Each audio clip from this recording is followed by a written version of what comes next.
All right, so the good news is I probably won't take very long, so you'll get out of here on time. But I'm going to talk about predicting pitching arm stress with machine learning models. So I'd like to thank my co-authors, Gary Collins, Brian Waterman, and Garrett Bullock. All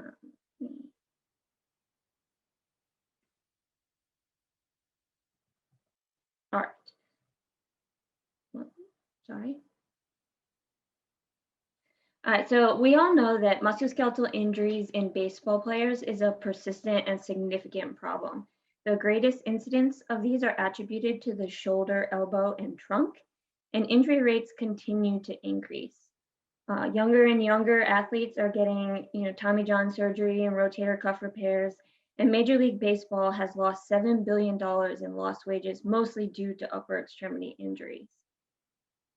These statistics suggest that the current approaches to understanding and preventing upper extremity injuries within baseball are not effective. So, my things, okay. So pitching arm injuries are often contributed to excessive shoulder distraction force and elbow valgus torque. And I'll go into what exactly these are in a minute. But research has attempted to elucidate the cause of these injuries, mainly focusing on pitching arm mechanics. However, there's a need to consider the entire body and the kinetic chain or the kinematic sequence when elucidating injury risk. Past research has examined how mechanics influence joint stress and pitching velocity, as well as how pitching velocity influences joint stress. Much of the literature includes correlational studies that look at just one or two variables. However, when considering the entire kinetic chain, full body mechanics, and pitching cycle sequencing, there are hundreds of variables that could potentially influence pitching arm health. So as I mentioned, I'll go into a little bit what we're talking about when we talk about arm health. So pitching places high levels of stress on the medial elbow. So that's the inside elbow. Torque can exceed 110 Newton meters during the late cocking phase. High torques coupled with the repetitive exposure of overhead throwing are significant contributors to tears of the UCL. Valgus torque was defined as the bending moment about the elbow joint, which causes an increase in compressive force on the lateral or the outside structures and an increase in tensile force on the medial side where the UCL is. Shoulder distraction force, on the other hand, the rapid acceleration and deceleration of the arm during pitching creates high forces within the glenohumeral joint or the shoulder joint, which leads to increased humeral distraction, which is the upper arm trying to pull itself out of your shoulder joint. That's resisted by several static and dynamic stabilizers. So excessive shoulder distraction force can result in symptomatic rotator cuff injury, labral pathology, and other injuries of the shoulder. So while staying healthy and avoiding injury is a major concern for baseball pitchers, increasing velocity and performance are equally important considerations. Baseball pitchers need to produce high pitch velocity while avoiding high joint loads at the shoulder and elbow. Theoretically, there's pitching mechanics that can optimize this balance of high pitch velocity and low joint stress, but the concept of optimal pitching mechanics or pitching efficiency is difficult to address due to the complex nature and large quantity of variables involved in the pitching motion. So the first step in addressing pitching efficiency is to thoroughly understand the variables that influence arm stress. However, there's a lack of research investigating the relationship and influences of multiple variables on arm stress. Additionally, research suggests that a minimum of 40% of the mechanical issues can be corrected once they're identified. However, there's no suggestions on which of these issues are the most important and where you should focus your attention. So therefore, the purpose of this study was to identify those variables that have the most influence on arm stress, so elbow valgus torque and shoulder distraction force, using a machine learning approach.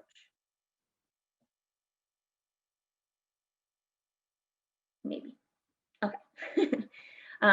So I have a little quick video here. Hopefully you can see it, just of what kind of happens in our lab, and I'll talk through it too.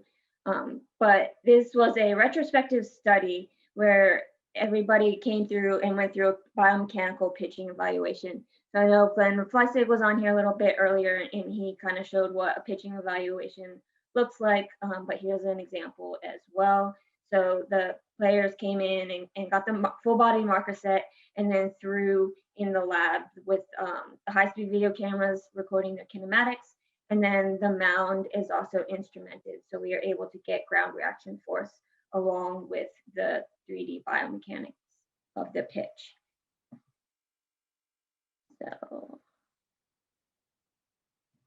So each pitcher went through their normal pregame warm-up, and then they got markered, and then they threw their whole pitching repertoire: fastballs, breaking balls, and off-speed pitches. For this particular study, we only looked at the data from the fastball pitches.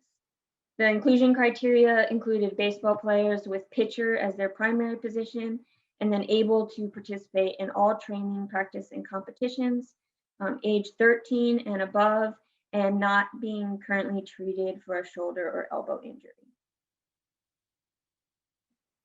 So we created machine learning models, and to create accurate prediction models, you need at least 8 events per degree of freedom. What that means is if you have 1 input variable, then you need at least 8 pitchers. If you have 10 input variables, you need 80 pitchers, 20 input variables, you need 160 pitchers. So we had 168 pitchers available to create the models. And so we could have a maximum of 21 parameters. And as I mentioned before, there's 100 parameters that we could have considered. And so we looked at all of the biomechanical variables from foot strike through ball release. And then the terms were chosen based on review of the literature, some clinical and expert opinion, and then the reduction of collinearity. And what I mean by that is we looked at the terms to determine whether or not they were collinear, and then the ones that were collinear were eliminated. So lead leg, maximum ground reaction force, and knee extension from foot strike to ball release were found to be highly collinear. So for this reason, knee extension from foot strike to ball release was not included as a biomechanical predictor. We created 2 models, one to predict elbow valgus torque and one to predict shoulder distraction force. And the same 18 predictor variables were used for each model. And so the 18 variables can be seen here on the right. We used pitch velocity as well as 17 biomechanical variables, including rear foot maximum ground reaction force, lead leg maximum ground reaction force, elbow angle at foot strike, elbow angle at maximum humeral or maximum shoulder external rotation, maximum elbow extension velocity, shoulder abduction at foot strike, with that being the angle between the upper arm and the trunk, shoulder external rotation at foot strike, maximum shoulder external rotation, shoulder abduction angle at release, maximum humeral rotation velocity, hip shoulder separation, that's maximum hip shoulder separation, trunk forward flexion at release, trunk lateral tilt at release, maximum pelvis rotation velocity, maximum trunk rotation velocity, the time difference between the maximum pelvis rotation velocity and the maximum trunk rotation velocity, and then stride length. So you can see there was a good mix of angles as well as rotational velocities and even some timing and kinematic sequencing variables that went into the models. So we use gradient boosting machine models to predict elbow valgus torque and shoulder distraction force. Gradient boosting machines are an additive ensemble machine learning process in which each weak classifier is combined in a forward iterative process to create one overall boosted strong algorithm. So an iterative process was used to find the best hyperparameter tunings for the model. And RMSE was used to determine the optimal hyperparameter tuning. The optimal tuning parameters consisted of the gradient descent, the interaction depth, and the number of minimum observations per node. So the best gradient boosting machine for elbow valgus torque had 2,500 trees, an interaction depth of 1, a gradient descent of 0.3, and a minimum observations per node of 15. While the best performing gradient boosting machine model for shoulder distraction force was performed with 2,500 trees, an interaction depth of 1, gradient descent of 0.15 and a minimum observation per node of 15. Performance of the models was assessed by calculating the root mean squared error and calibration. Calibration measures the agreement between the observed and the predicted outcomes. So calibration was reported as the calibration slope with 95% confidence intervals and calibration visual plots. So here are the mean and standard deviation for all of the variables used to create the model, as well as some of the subject demographics. So the average age was 16.7. So that included a big chunk of high school pitchers, but also some college age pitchers. 21% were left-handed. They had an average BMI of 24.4. Their average pitch velocity was 34.8 meters per second, which is about 78 miles per hour. You can see the rest of the biomechanical variables here, and the means and standard deviations were within what's reported in the literature for a high school and collegiate population. So the gradient boosting machine model for elbow valgus torque had an RMSE of 0.013 and a calibration of 1. And so you can see the graph on the right is the calibration plot for the model. The blue line depicts perfect calibration, while the red line reports the actual calibration. And then points on the blue line would have an RMSE of 0. So the model for elbow valgus torque had pitch velocity as the highest influencer at 28.4 relative influence. However, there was also 4 other biomechanical variables that had significant influence, including maximum shoulder external rotation, lead leg maximum ground reaction force, shoulder abduction at foot strike, and maximum humeral rotation velocity. The shoulder distraction force model had an RMSE of 1.7 and a calibration of 1. Again, this is the calibration plot here on the right, with blue being perfect, red being actual, and then the points would be on the blue line if there was an RMSE of 0. The gradient boosting model for shoulder distraction force also reported highest influence for pitch velocity with a relative influence of 20.4. And then this model had 6 other biomechanical variables that had significant influence, including maximum humeral rotation velocity, shoulder abduction at foot strike, maximum shoulder external rotation, shoulder abduction at release, difference of time from maximal trunk rotation velocity to pelvis rotation velocity, and then trunk forward flexion at release. So I don't think anybody is surprised that pitch velocity was the most influential variable in both the elbow valgus torque and the shoulder distraction force. So while pitch velocity was the most influential, and pitchers and coaches should be aware that increasing velocity augments arm stress and should consider this in pitch counts at full intent. However, it's encouraging that there was also modifiable mechanical factors that can influence arm stress. So the elbow valgus torque model reported 4 variables in addition to pitch velocity with a relative influence greater than 5%. And then the shoulder distraction force model reported 6 biomechanical variables with relative influence over 5%. Maximum humeral rotation velocity, so how fast the humeral is rotating or the upper arm is rotating. Shoulder abduction at foot strike, so that's this angle of the arm against the trunk at foot strike, and maximum shoulder external rotation, so how far laid back the pitcher is, were all influential variables to both models. So they affected both elbow stress and shoulder stress. Focusing on these 3 variables may be the best way to impact arm stress. The results of the study do not indicate how altering mechanics will affect arm stress. However, previous literature suggests that decreasing shoulder abduction at foot strike and increasing shoulder external rotation torque, which is achievable by increasing maximum external rotation and or increasing external rotation velocity, may reduce elbow valgus load. So future research should study the impact of each of these influential variables on elbow valgus torque and shoulder distraction force to elucidate some of the ideal mechanics and how adjusting these variables might affect the stress on the arm. An alternative interpretation for these results is that you could focus on the less influential variables.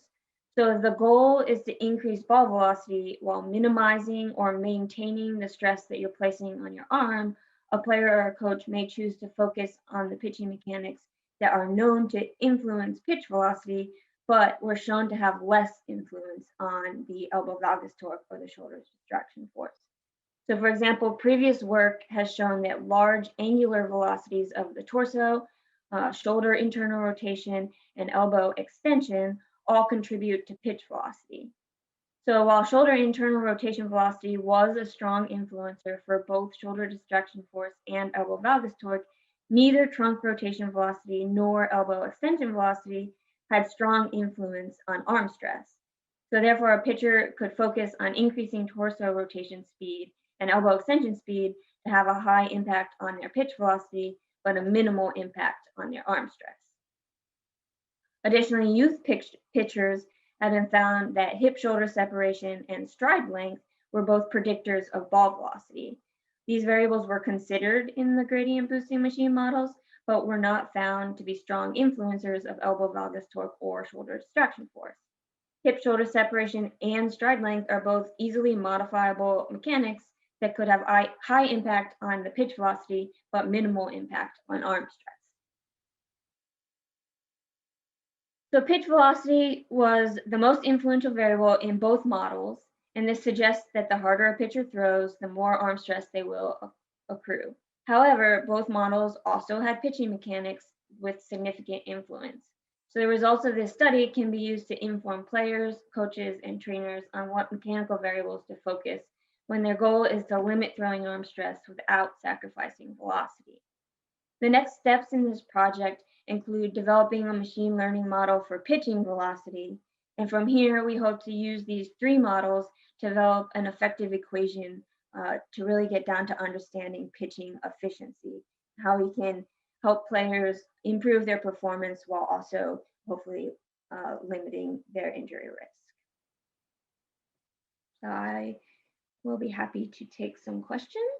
Looks like we have a few. So it says, why do you need a certain number of participants based upon number of parameters? Is this sample size consideration? So it's just the nature of machine learning models is you always need a certain number of time points per input variable to make sure that your model has enough accuracy or enough power basically to give you correct results. Next question, are these results equally applicable to extreme sidearm or underhand pitchers? What are the differences expected? So I would guess that they're perhaps not applicable to extreme sidearm and sub pitchers. We do have one sidearm pitcher that we've done multiple biomechanical analyses on, and for that particular pitcher, the only thing different about his pitching mechanics is how much trunk tilt he has. So the same equation may apply for him, but other pitchers who really have a wide range in their shoulder abduction angle, then this model might not be applicable. One thing about machine learning models that I've learned from other projects that we've done is they're not very good at predicting output that includes input that was not used in the training. So what I mean is if all of the shoulder abduction angles used to create this model were between, say, 75 and 105 degrees, if you throw somebody in there who has a shoulder abduction angle that's way lower, down around 60, then the model doesn't really know how to handle that and could give you some erroneous answer. Did you train test split your data, and were the results of the test RMSE? We didn't do the traditional training that a lot of, sorry, I'm just trying to look up exactly the answer here. My co-authors were kind of responsible for running the model. Yes, so while many machine learning methods suggest splitting into training and testing sets, which decreases the power, and we did not do that, which does decrease the power and precision of these models. So we did sample size calculations for regression models, because we also ran regression models with this same data, and then that calculation may have been too small for all of the data that you needed for the learning set of the model.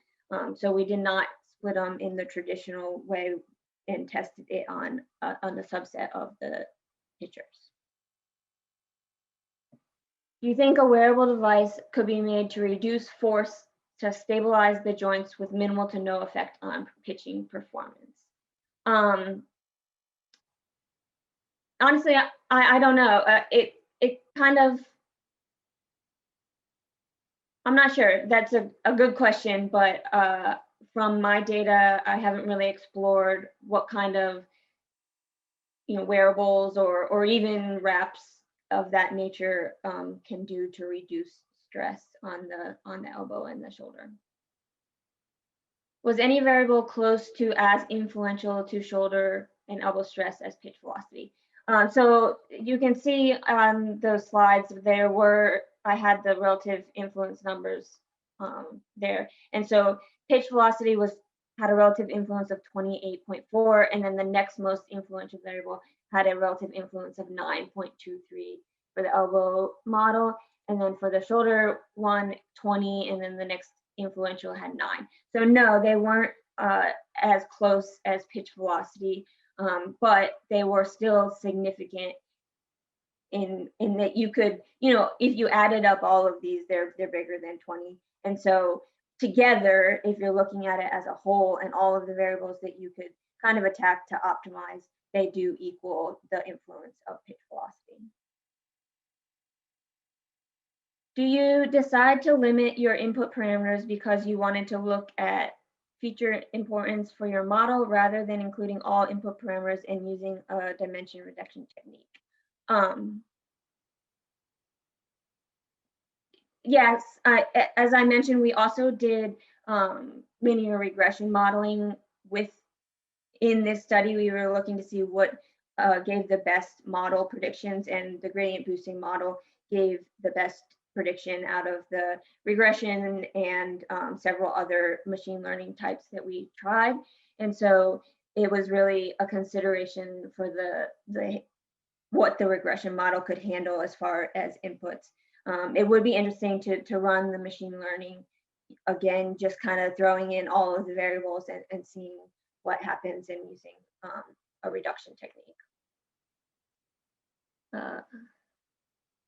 So Dr. Fleisig says, excellent results and insight. Since your subjects ranged from high school through college, did your model factor in pitching, height, or weight, or did you consider looking at factors affecting normalized torque and force?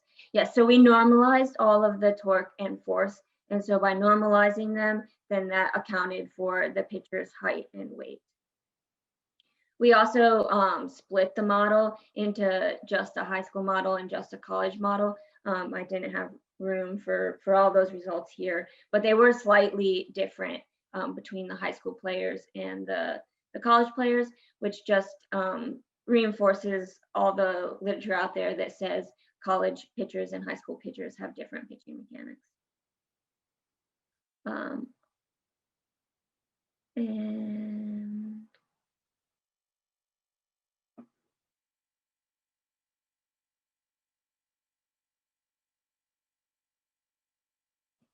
Someone said, could this study be replicated with robotics and a way to change variables without hurting a pitcher?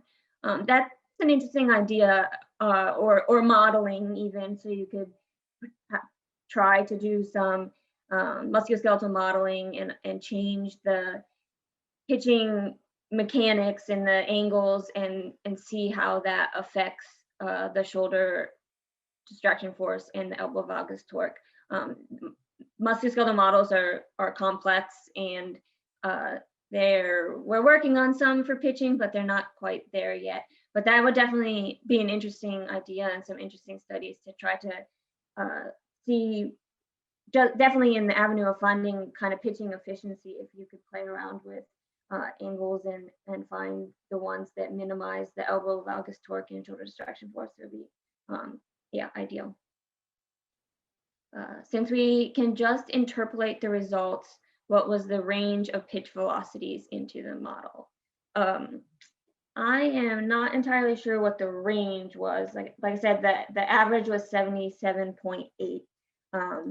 I do know off the top of my head, I think we have ranges on our pitching reports, and I want to say that the high school range is like 65 was probably the low end, and that was, you know, like a 13, 14-year-old.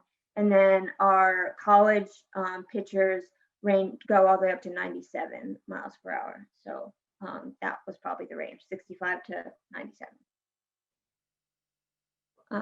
Also, would it be valuable to look at the same models removing velocity from the input parameters as its feature importance may be overshadowing other variables? Yes, we also did that, and I think I have when we removed velocity, the influence of the variables that were significant increased for the elbow, lead leg, ground reaction force became the most influential variable at 15 relative influence. And then there also elbow angle at foot strike and hip shoulder separation became influential variables.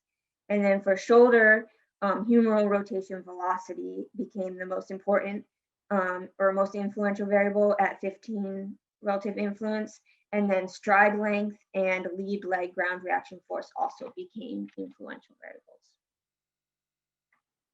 variables. Considering how quickly these motions / positions happen and how based in muscle memory they are, do you consider any traditional training methods most effective for correcting risky movement patterns? So to be honest, I'm the biomechanist, and so I've kind of dedicated my time and efforts to identifying the risky motions and how they influence the injury risk.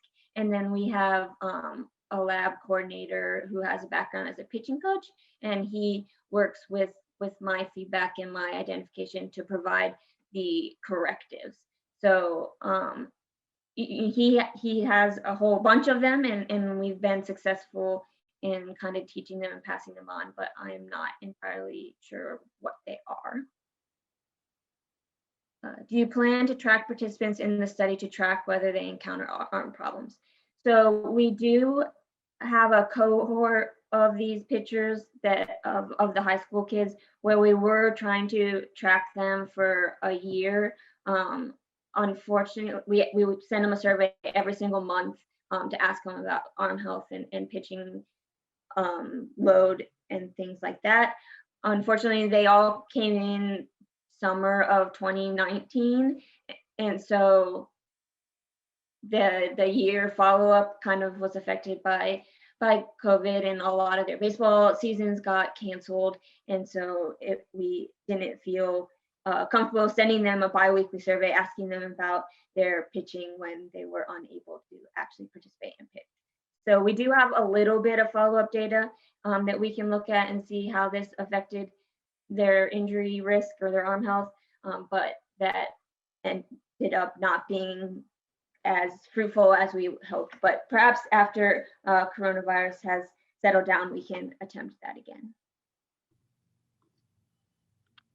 Dr. Nicholson, thank you so much. That was fabulous. Look forward to hopefully seeing you back here at the conference in the future, as well as the lab and other members of the ABBS.